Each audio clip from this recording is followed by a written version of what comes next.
광야의 영성을 회복하라라는 제목을 가지고 은혜의 말씀을 같이 나누려고 합니다.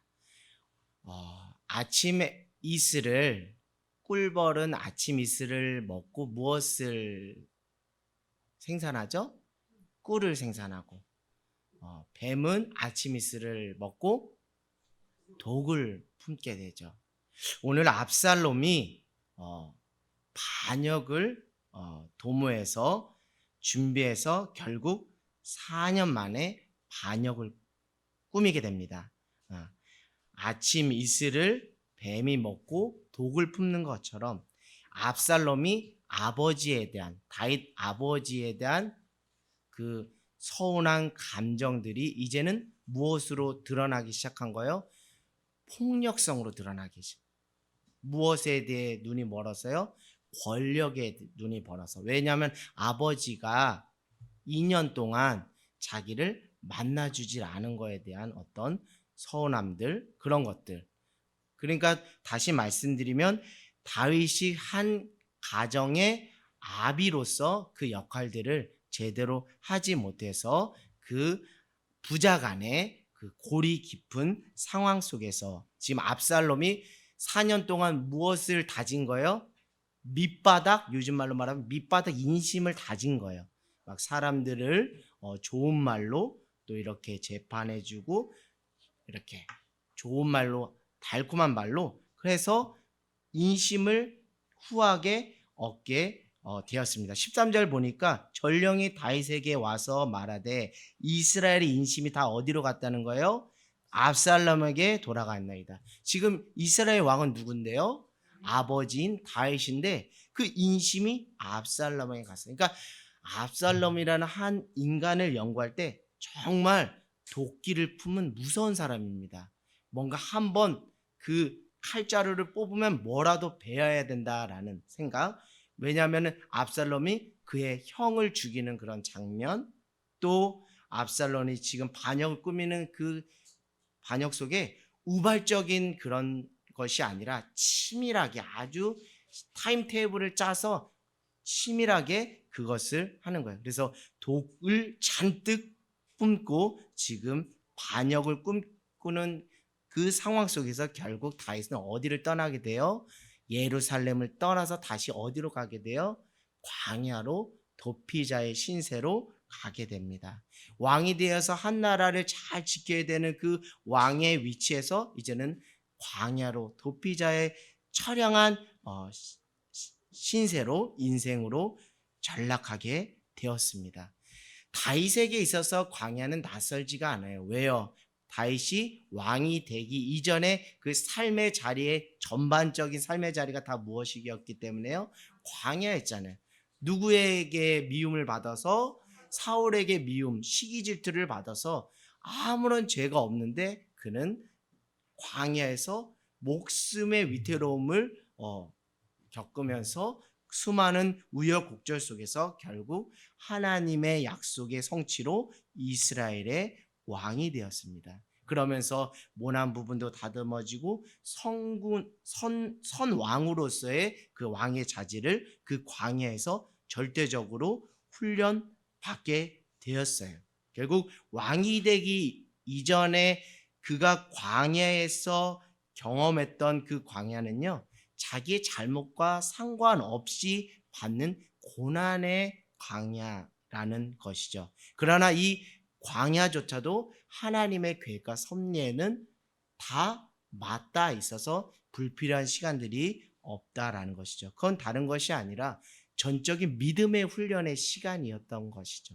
무엇이냐면 하나님만을 전적으로 신뢰하고 하나님만을 의지하는 것을 그 광야에서만 배우게 된 거예요. 다른 곳에서는 전혀 배울 수 없는 그 광야에서 오로지 하나님만 바라보고 하나님만 의지하고 하나님이 주시는 꼴을 먹는 그 하나님으로만 만족하는 그 믿음의 훈련, 결국 믿음의 테스트의 차원의 고난을 그 광야를 훈련을 통해서 경험하게 되었어요.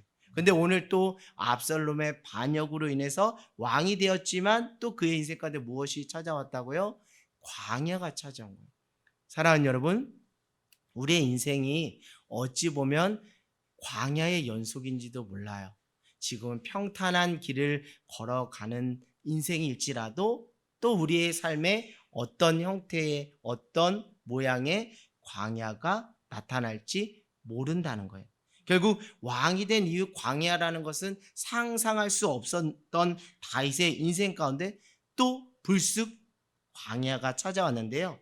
이 광야는 왕이 되기 이전의 광야와 또 다른 차원의 광야라는 거예요. 결국 여러분이 경험하는 이 광야는 매 순간 새로운 성격과 차원으로 우리에게 다가온다는. 그러나 그 광야의 시간은 쓸모없는 시간이 아니라 하나님을 사랑하는 자, 곧 그 뜻대로 부르심을 입은 자들에게는 합력하여 무엇을 이루는 시간이에요? 선을 이루시는 시간인 줄 믿습니다.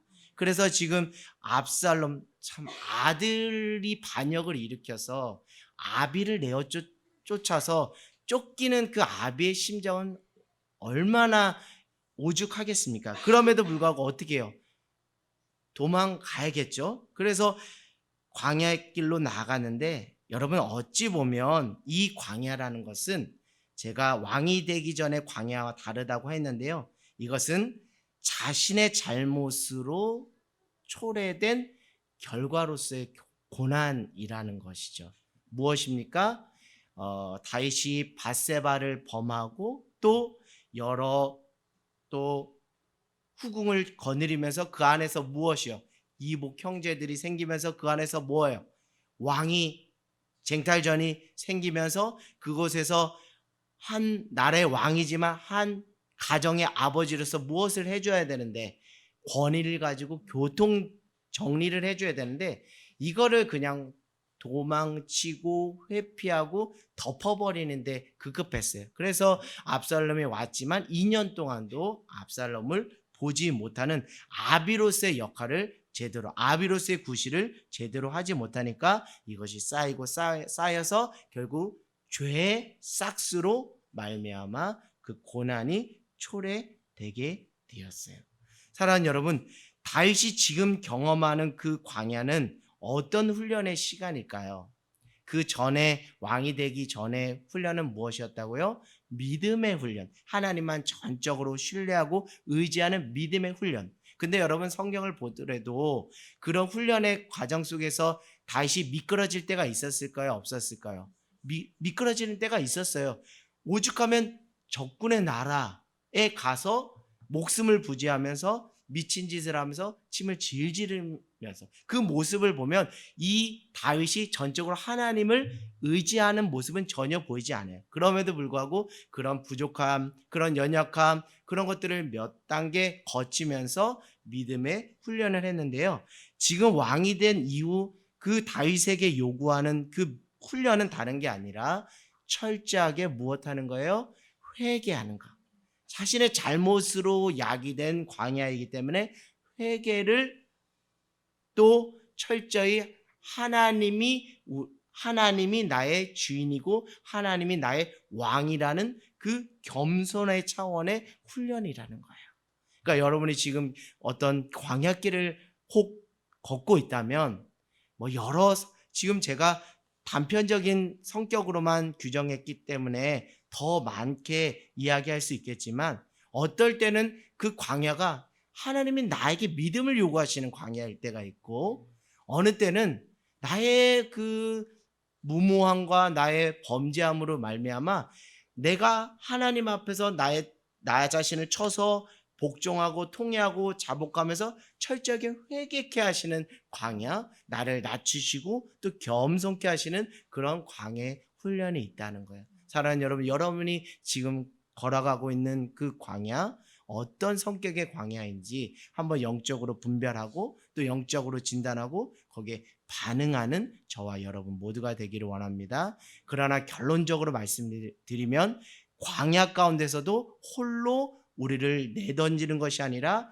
그 광야 속에서 더 적극적으로 하나님은 우리의 인생에 무엇을 내밀어 주신다고요? 구원의 손길을 내밀어 주신다는. 그러니까 그 광야에서만 정말 오리지널 엑기스 하나님의 사랑을 경험할 수 있기에 이 광야의 시간은 우리의 인생을 기름지고 우리의 영혼을 풍요롭게 하는 정말 유익한 시간인 줄 믿습니다. 여러분, 다윗이 지금 위기가 찾아온 것이죠. 아들이 반역을 일으켜서 쫓기는 그 위기의 근본적인 원인이 무엇일까? 오늘 말씀의 제목처럼 무엇을 잃어버렸다는 거예요? 광야의 영성, 광야 스피릿을 잃어버린 거예요. 특별히 구체적으로 말씀드리면 왕이 되기 이전에 광야의 영성, 광야의 스피릿을 잃어버린 거예요. 무뎌진 거예요. 그것은 무엇이에요? 전적으로 하나님만 신뢰하고 하나님만 의지하는 믿음의 사람 다윗의 모습이 왕이 된 이후에 보이지가 않는 거예요.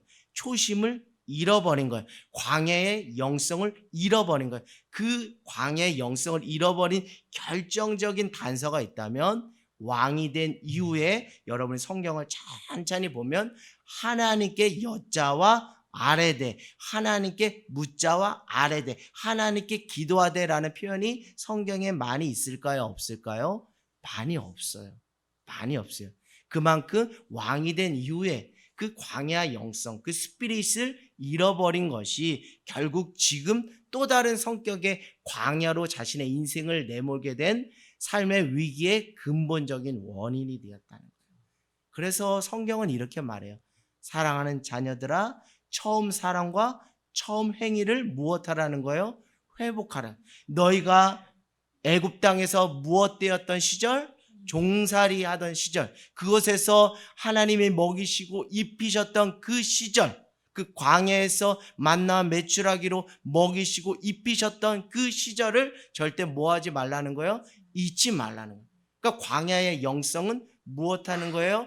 Remember, 기억하는 거예요. 하나님이 함께 하셨지, 하나님이 나와 함께 하시지, 하나님이 책임져 주시, 나는 다만 하나님만 전적으로 신뢰하고 의지하면 그분이 내 인생을 이끌어 가시지라는 이 스피릿, 이 믿음을 다시 회복하고 기억하기를 원하신다는 거예요. 이것을 잃어버려서 다윗의 삶에 그 위기가 찾아오게 된 것이죠. 압살롬의 반역으로 인한 고난, 이것은 이 광야는 왕이 되기 전에 하나님만 의지하던 그 스피릿을 잃어버렸기 때문이에요. 압살롬과 그 다윗의 그 관계만 하더라도 그 문제가 있잖아요. 저도 이제 부모가 되었지만 여러분들 자녀를 키우다 보면 자녀와 그 자식 간에 갈등이 있어요, 없어요? 있어요. 많이 있습니다. 대부분의 그 집안의 어떤 어려움에 그 부부 간의 어려움도 있지만 자녀 간에도 어려움이 있습니다. 그 와중에서 그 다윗이 광야 스피릿을 가지고 나갔다면 무엇 했을까요?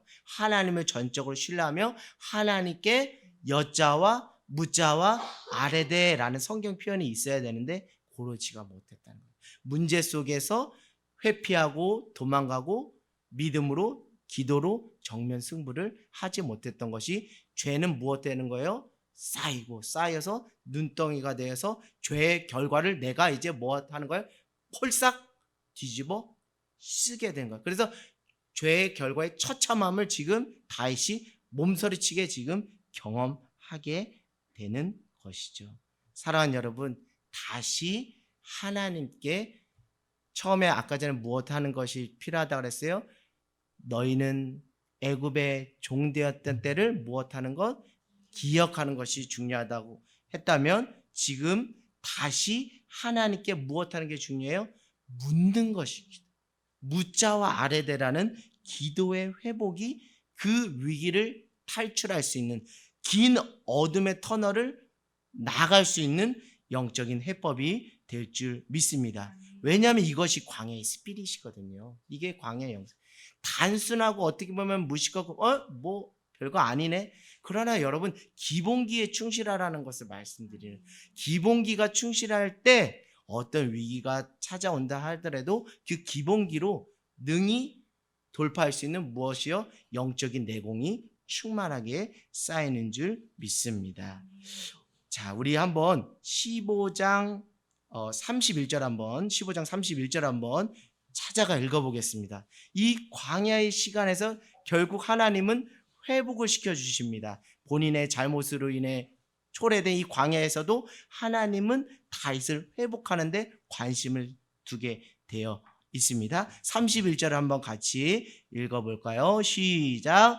어떤 사람이 다윗에게 아뢰되 압살롬과 함께 모반한 자들 가운데 아히도벨이 하니 다윗이 이르되 여호와여 원하옵건대 아히도벨의 모략을 어리석게 하옵소서 하니라. 이제서야 그 위기에서 광야 스피릿이 조금씩 뭐하게 되는 거예요? 회복된 그 단서 9절이 뭐가 됩니까? 다윗이 이르되 여호와여 원하옵건대. 그러니까 이제 하나님 앞에서 이제 기도하려고 지금 몸부림을 치고 있는 거예요. 이 위기에서 광야의 영성을 이제 회복해 하시는 것. 이것은 다윗이 했다라는 것보다도 하나님 위기에서 다윗을 무엇하기에 관심이 있다고요? 회복시키는데 관심이 있다는 것. 결국 광야에서 하나님은 우리를 그냥 내버려 두시지 않는다는 것. 그 광야에서 여러분의 삶의 진정한 회복을 하나님은 꿈꾸시고 그것을 실현하기 위해서 여러분보다 더 앞서서 행하시고 역사하신다는 것이죠. 저는 이렇게 수요 은혜 예배를 통해서 사무엘 상하의 그 전체적인 맥락들을 보면서 정말 오랜만에 듣는 다윗의 기도 소리가 아니었는가. 특별히 왕이 된 이후에 정말 오랜만에 듣는 다윗의 기도 소리가 아니었는가라는 생각이 듭니다. 사랑하는 여러분, 여러분의 삶의 자리 가운데 기도 소리가 하나님께 올려지기를 소망합니다. 문제 대신 기도로, 문제 대신 걱정 대신 염려 대신 무엇으로요? 기도로 하나님께 올려드리는 저와 여러분 모두가 되기를 원해요. 여러분, 지금 광야의 영성에 대해서 계속적으로 말씀드리고 있는데요. 여러분, 무엇을 누리느냐? 내가 무엇을 누린다는 표현 아시죠? 무엇을 누리냐가 우리의 신앙의 영적 상태 현주소를 알려주는 거예요. 지금 다윗은 왕이 된 이후에 무엇에 취해 있을까요? 왕의 자리에 취해 있는 거예요. 그래서 다윗이 밧세바를 범했을 때 그 어떤 그 맥락과 배경도 뭐예요? 군사들은 다 전쟁터에 나가서 뭐 했는데? 싸웠는데 다윗은 느지막이 일어나서 그 왕으로서 그 왕궁을 거닐다가 무엇을 보게 된 거예요? 밧세바가 목욕하는 것을 범하면서 그곳에서 무엇이 싹트게 된 거예요? 죄가 싹트게 된 거예요. 그러니까 다윗은 지금 왕의 자리에서 누릴 수 있는 모든 것들을 지금 누리고 있는 거예요. 참 좋죠. 누릴 수 있는 것은 최대한 누리고 왕으로서 뽑아낼 수 있는 모든 그런 어떤 혜택과 이득은 다 봅니다. 근데 여러분, 여기서 깨어 있어야 돼요. 여기에 취하면 안 돼요. 누리시라는 거지 취하라는 건 아니에요. 술에 취하듯이 이 혜택에 취해버리면 주객이 전도돼 버려요. 주인이 하나님이 아니라 다른 것이 돼버려요. 지금 다윗의 영적 상태가 바로 이와 같다는 거예요. 외적인 환경과 여건, 기술, 문명 이런 편리함을 누리는데 너무 익숙해. 이 맛을 느끼는데 익숙해지는 거예요. 이것을 누리지 말라는 것이 아니에요.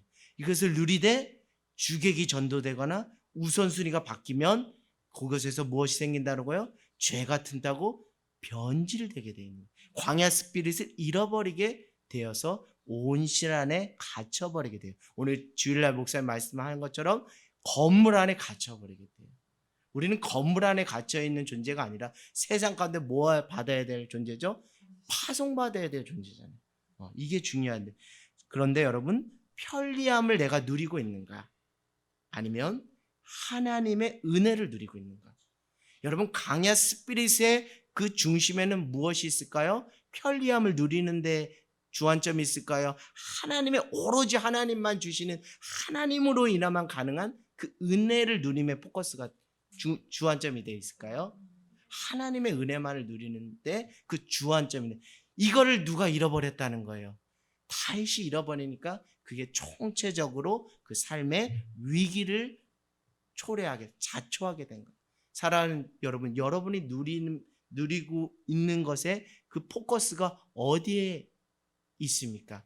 하나님으로부터 오는 그 은혜의 꼴을 받아 누리는데 그것에 포커스를 두리고 있나요? 아니면 여러분의 환경적인 외적인 여건들을 개선하고 그 나아진 형편에서 누릴 수 있는 최대 혜택을 뽑아내는데 누리는데 거기에 여러분의 관심이 있는지요. 오늘 우리가 광야 영성을 회복하라는 것은 고생 지질나게 하세요 이걸 얘기하는 게 아니에요. 고생하지 않고 살아가는 건 정말 좋습니다. 형편이 나아지는 것 좋죠.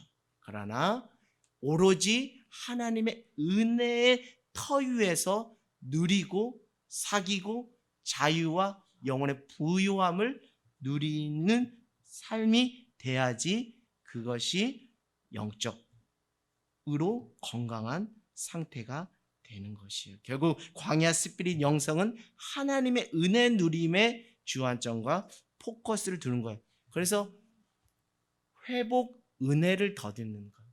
그러니까 하나님이 광야에서 우리의 삶에 회복을 원하시는데 그 회복의 주안점은 너 다른 것으로 만족하지 말고 오로지 내가 너에게 주는 그 은혜 꼴로 만족할 수 없겠니? 너는 나만 바라볼 수 없겠니? 다른 것으로 그 너의 기쁨을 대체하지 말고 오직 나로 말미암아 기쁨과 자유와 평화와 은혜를 누리면 안 되겠니? 그것이 광야에서 하나님이 우리에게 회복하기를 원하시는 지금 다윗의 그 허락된 그 광야에서 하나님이 원하시는 그거예요. 근데 지금 하나님이 뭐 하신다고요? 회복시켜 주시기 위해서 다윗의 입술에 변화를 꾀하는 거예요.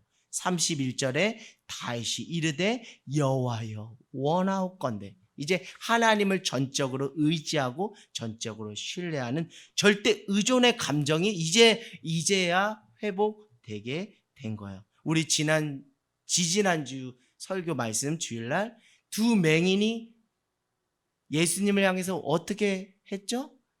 다윗의 자손 예수여 우리를 불쌍히 여기소서. 이게 광야의 스피릿이라는 거예요.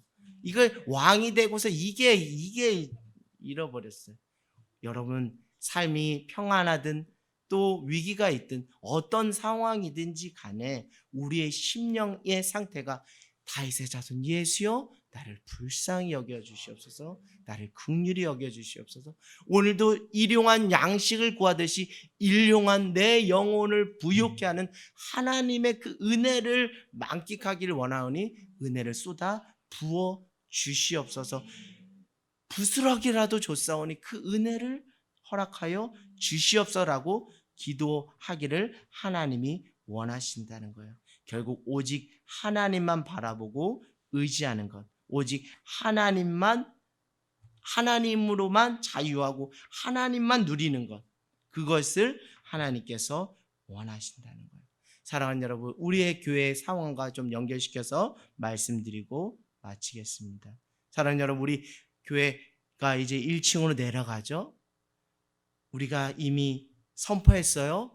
누리려고 가는, 편리함을 누리려고 하는 것이 아니라 무엇하기 위해서? 사랑으로 무엇하기 위해서? 섬기려고. 그러려면 스피릿을 회복, 특별히 광야의 영성을 회복해야 돼요. 오직 하나님의 은혜만으로 나는 자유하고 기뻐한다. 나는 오직 하나님만 전적으로 의지하고 신뢰하겠다. 그 공간이 주인이 되어서는 안 돼요. 공간이 우리의 우상이 되어서는 안 돼요. 그 공간에 우리가 갇혀버리면 결국 우리는 광야의 스피릿을 잃어버리고 편리함이 주는 그 혜택에 빠져서, 안주함에 빠져서 이제는 하나님이 아니어도 살만하네라는 그런 본질에서 벗어난 신앙의 부패로 나갈 수가 있어요. 사랑하는 여러분, 이것이 단지 비단 교회의 상황에만 적용될 수 있을까요? 그렇지 않아요. 우리의 삶에도 동일하게 적용될 줄 믿습니다.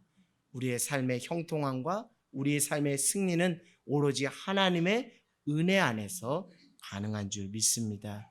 사랑하는 여러분, 우리 그렇게 하나님께 기도하길 원해요. 하나님, 제가 제 삶이, 제 신앙이, 제 심령이 마른 막대기가 되지 않도록 주여 나를 불쌍히 여겨주셔서 오늘도 내 심령 안에, 내 인생 가운데 하나님의 은혜를 쌓아 부어주셔서 내 영혼이 살고 내 심령이 다시 소생되어 오직 하나님으로 인하여 부욕해 되는, 하나님으로 인하여 부자가 되는 그런 삶이 될 수 있도록 주여 역사하여 주시옵소서.